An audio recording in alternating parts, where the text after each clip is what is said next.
ครับวันนี้เรามาฝึกเขียนภาษาล้านนากันต่อนะครับก็เป็นตัวอย่างที่5แล้วนะครับในหนังสือภาษาไทยเขียนกับเมืองเล่มนี้นะครับเปิดหน้า43เลยนะครับวันนี้ก็จะเป็นชุดยอยักษ์นะครับเกี่ยวกับยอนะครับตัวภาษาไทยมันมียออยู่2ตัวนะครับของเรามันมีอยู่3ตัวเพราะนั้นก็มันก็ยุ่งยากในการปฏิวัติพอสมควรนะครับเพราะนั้นเรามาดูเลยนะครับตัวอย่างเอาภาษาล้านนาก่อนนะครับอย่ายืนที่นี่ยายยังก่อนยานะครับได้ยินเสียงยาแล้วมันต้องอยนะครับตัวอยตัวอะกับตัวญะเนี่ยผสมตัวอยนะครับตัวยะนะครับเป็นห้องว่าตัวยะนะครับยะนาตัวยะนะครับตัวยะนี่เป็นอักษรกลางนะครับเรื่องในอักษรกลาง4ตัวในของภาษาล้านนานะครับตัวยะนะครับตัวบะตัวดะนะครับตัวอะนะครับมีอยู่4ตัวนี้นะครับท่านจำไว้มันก็จะมีสิทธิพิเศษพอสมควรนะครับตัวอักษรกลางนี่นะครับตัวนี้เพิ่นสร้างขึ้นมาเพื่อให้ออกไปดังเสียงยอยักษ์ไทยนะครับตัวยะนะครับยะนะครับทีนี้ก็ยานะครับยาเห็นไหมอักษรกลางนะครับมันได้ตึงยานะครับมันก็ใจตัวเดียวเนี่ยถ้าออกเสียงยอแล้วมันต้องตัวนี้นะครับปะเยือนปะเยียนเยียนก็ว่าเยือนถ้าเยียนมันก็ตัวยะนะครับปะเยียนเยียนมันก็ต้องเป็นตัวนี้นะครับตัวอยนี่มันออกยะนะครับก็แล้วแต่นะครับจะเอาเสียงไหนนะครับจะเอาเสียงยอหรือเสียงยอนะครับเสียงยอตัวนี้นะครับตัวอยยาก็ใส่ไม่ย่อลงไปไม่กาครับอันนี้ยานะครับยูยาอย่างยากนะครับเสียงตัวยอเนี่ยก็อยู่นี่นะครับยาเสียงเอกก็ใช้ตัวยะเนี่ยนะครับยืนถ้าเอาตัวญะเขียนแล้วครับอันนี้มันตัวญะนะครับยืนยอนะครับยืนมันต้องเอาตัวยะนะครับเขียนนะฮะตัวยะนี่เป็นอักษรกลางนะครับได้ถึงเสียงสามัญเสียงเอกเสียงโทเสียงโทพิเศษได้หมดนะครับได้หมดนะเพราะว่าตัวพิเศษนี่เปิ้นอนุโลมนะครับยืนนะครับยืนเห็นไหมยืนนะครับเห็นไหมยืนนะได้ถึงเสียงเอกได้เสียงสามัญเห็นไหมยืนอันนี้ตัวญะนี่ยืนนะยอนะครับยืนยืนเอายืนอย่ายืนอย่ายืนตี้นี่ตี้นะครับตี้เสียงโทนะครับตี้เสียงโทนะครับใจตัวตะเห็นไหมเรามาเทียบแล้วเนาะจะเทียบว่าถ้าตัวตะแล้วครับตัวตะมันก็ตีนะครับตัวตะเราตีเห็นไหมฮะไม่ย่อมกันนะเสียงโทนะครับเห็นไหมอักษรสูงนี่จะออกเสียงเอกนะครับมาลงนี่นะครับถ้าเป็นอักษรสูงนะครับตัวต้าอักได้เสียงโทเห็นไหมครับเสียงโทนะตี้นะครับตี้นี่นะครับนี่มันมีตัวนะครับตัวนะครับเห็นไหมครับนี่นะครับถ้าเป็นภาษาไทยเพิ่นก็เนาะนี่มันเสียงโทนะครับนี่นะเห็นไหมนี่เสียงโทนะครับในภาษาล้านนาเพิ่นจะออกนี่เสียงโทพิเศษนะครับที่นี่นะครับนี่นะครับนี่เสียงโทพิเศษนะครับนี่นะครับเห็นไหมฮะต้องใจตัวนะครับเสียงโทพิเศษนะครับเห็นไหมในตารางนี่เสียงโทพิเศษใจตัวอักษรสูงนะครับอักษรสูงของตัวก็คือตัวนะครับที่นี่ยายจะเอายายหรือยายแล้วครับยายนะครับยายก็ต้อง ออกเสียงยอยักษ์ไทยต้องอยนะครับยายนะครับยายเห็นไหมถามว่าเขียนอย่างนี้ได้ก็เอาตัวเนี้ยเขียนได้ก็ได้กับบะหมี่มันมีปัญหาครับอย่างนี้ก็อ่านว่ายายยายนะครับยายอย่างนี้ก็ยายนะครับอันนี้ก็คงมีปัญหานะเอา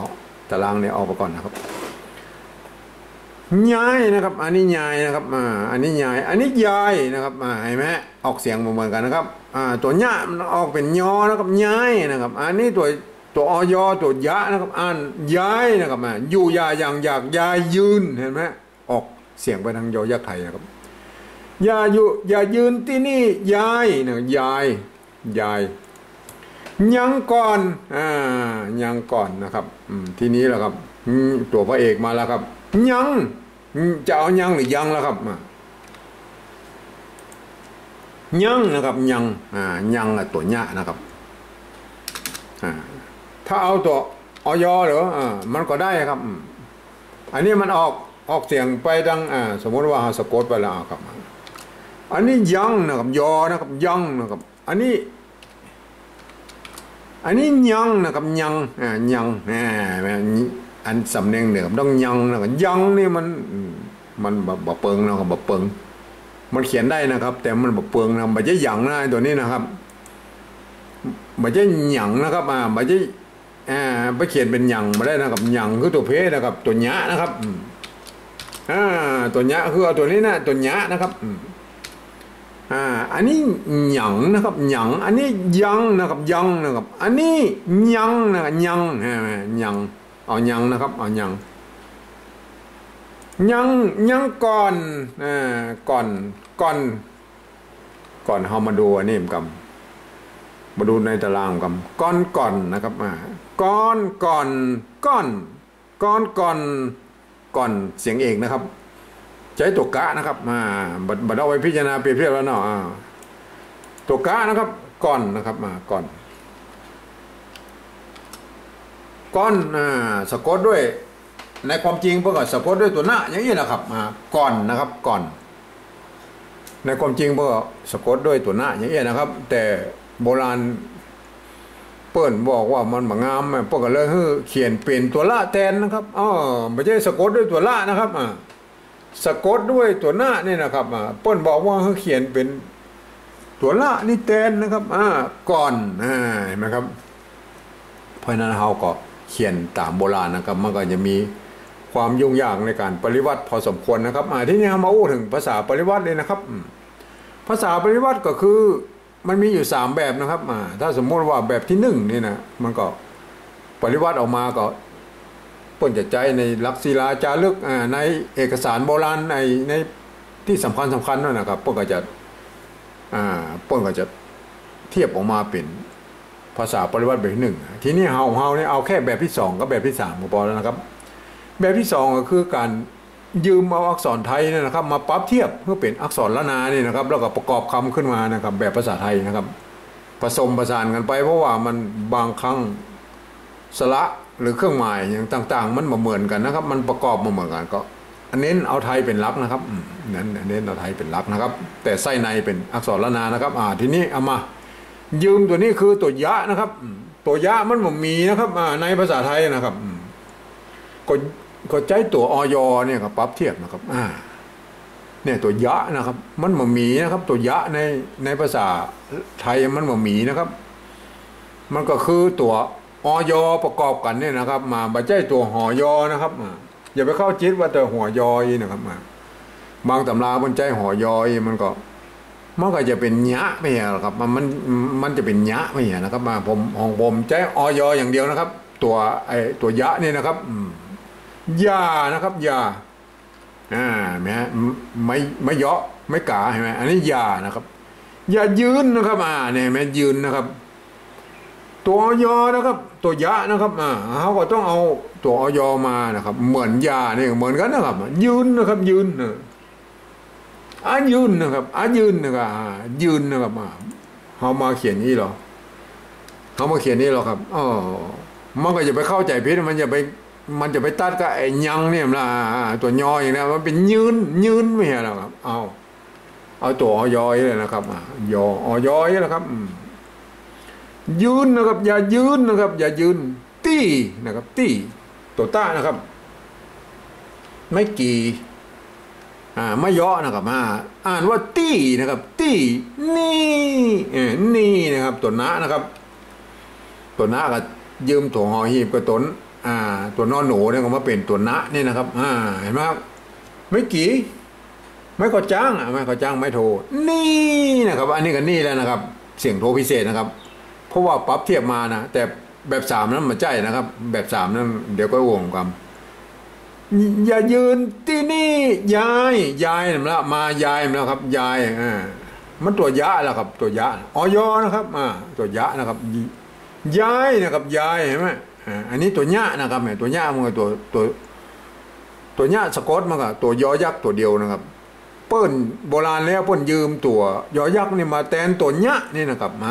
ยายอันนี้ยังนะครับแม่ยังตัวยะอย่างเดียวนะครับตัวเนี้ยอย่างเดียวนะครับก็เอาตัวยอยักษ์นี่นะครับยังเห็นไหมยังเห็นไหมมันแตกต่างกันนะครับว่าถ้าเรากำหนดเหี้ยว่าเป็นตัวอยนี่มันเป็นตัวยะนะครับเราก็ต้องประกอบคำให้บนอย่างนี้นะถ้าเราเขียนพวกนี้แล้วครับมันจะมาติดใกล้ตัวนี้เป็นยายไปเห็นแล้วยายถ้าเขียนอยแล้วยายนะครับเห็นไหมครับก็สุดแล้วแต่ใครจะเขียนนะครับยายยังก่อนนะครับก่อนเห็นไหมก่อนตกกะนะครับไม่ย่อไม่เองนะครับตัวอะก็อ่างนะครับตัวละนะครับตัวละถ้าเป็นปริวัติแบบที่หนึ่งพวกเราจะเขียนนี้นะครับเพราะว่าสะกดเปิ้นเห็นว่าตัวละนะครับแต่เขาต้องกึดไปลึกกว่านั้นนะครับการปฏิวัติแบบที่สองเปิ้นบอกคือว่ามีการบูรณะทรัพย์ได้ตัวนะครับเมื่อเขาบูรณะทรัพย์แล้วก่อนเนี่ยสะกดด้วยตัวนอนหนูนะครับเบื้องต้นนะครับแต่เปิ้นมาเขียนเป็นตัวละแทนมาได้นะครับเพราะฉะนั้นเขาก็เอาตัวนอนหนูเนี่ยนะครับมาใส่เนี่ยยังก่อนเนี่ยนะครับก็โปรดเข้าใจไว้ด้วยนะอันนี้คือภาษาปริวัติแบบที่สองนะครับอย่ายืนที่นี่ยายยังก่อนนะครับยังนะครับก่อนทีนี้เอามาเขียนเป็นภาษาปริวัติแบบที่สามนะครับการเขียนภาษาปริวัติแบบที่สามนั้นหลักการก็คือนะครับเอาหูฟังนะครับหูฟังภาษาละนาบนจะอ่านเสียงตำบลมันแล้วเอาภาษาไทยสะกดตัวไปนะครับแต่ก็ยังว่านะครับก็เนื่องด้วยระบบการพันเสียงในภาษาไทยและภาษาละนามันบ่เหมือนกันนะคนละระบบเลยนะครับคนละระบบนะมันจะไปพิษเสียงกันอยู่ที่เสียงโทและเสียงโทพิเศษนะครับมันบ่เหมือนกันนะครับอย่างนี้เนี่ยมันเหมือนกันนะครับเดี๋ยวเขาก็ถึงตัวนั้นกันนะเพราะนั้นกับมันก็จะมีข้อจำกัดพอสมควรนะครับในการเขียนนะครับเอาแล้วก่อนยานะครับยานี่เหมือนกันครับเพราะว่าการปฏิวัติแบบที่สามนั้นเราก็ฟังเสียงแล้วยาไทยกันอย่างนี้นะครับยืนนะครับยืนเท้าเขียนนี่หรอครับมันก็จะไปซับซ้อนกับไอ้ยังบนน้ำแล้วเพราะนั้นเราเหมือนกันนะครับแบบที่สองแบบที่สามเขียนเหมือนกันนะครับยืนเหมือนกันนะครับอย่ายืนนะครับตี้นะครับทีนี้ตี้นะครับมันต่อเต่าเขียนนะครับต่อเต่าเขียนนะครับตีเห็นไหมเสียงโทนะครับเปิ้นสะกดได้เต็มตัวเลยนะครับบ่จ้องบางที่เปิ้นเขียนนี้นะครับตีมายืนตีนี่อะไรมันไปบ่ได้แล้วครับคือบ่สามารถที่ให้คนทั่วไปอ่านได้นะครับอันนี้ผมเองเนี่ยผมเขียนผมเน้นคนทั่วไปให้อ่านนะครับอ่านแบบภาษาไทยนะครับตี้นะครับตี้นะครับเสียงโทนะครับตี้นี่เสียงโทพิเศษนะครับนี่เสียงโทพิเศษนะครับถ้าเราเขียนเมื่อกี้เราก็นี่มันก็เต้ากับตี้นะครับตี้กับนี่มันเต้ากันนะครับเพราะนั้นในภาษาละนาตำบลพ้นอ่านว่านี่นะครับนี่เสียงโทพิเศษนะครับเพราะนั้นก็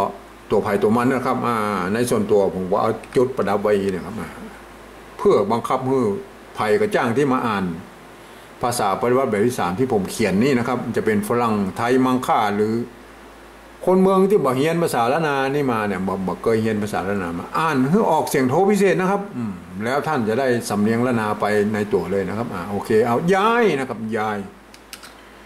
ถ้าเอาเขียนนี่แบบไทยเห็นไหมฮะเหมือนกันเลยก็เหมือนยืนเนี่ยนะครับมันก็จะเป็นยังเนี่ยย้ายมันจะซับซ้อนกันนะครับเพราะนั้นผมใช้ออยนะครับยังเห็นไหมยังนะครับยังเห็นไหมยังเท่าเขียนนี่เห็นไหมยังนะครับเห็นไหมอันนี้เป็นตรงตัวนะครับตัวเนี้ยนะครับยืมตัวเนี้ยมานะครับเห็นไหมอ่านว่ายังนะครับเท่าบอกเขียนนี่หรอที่นี่ยายยังมันยายมันยังนะครับยายมันต้องยายเห็นไหมยายมันต้องอยยายนะครับยายยังก่อนยังก่อนก่อนนี่มันก็ตรงเลยนะครับเสียงเอกเห็นไหมครับในตัวอย่างที่ 5ก็มีแค่นี้นะครับ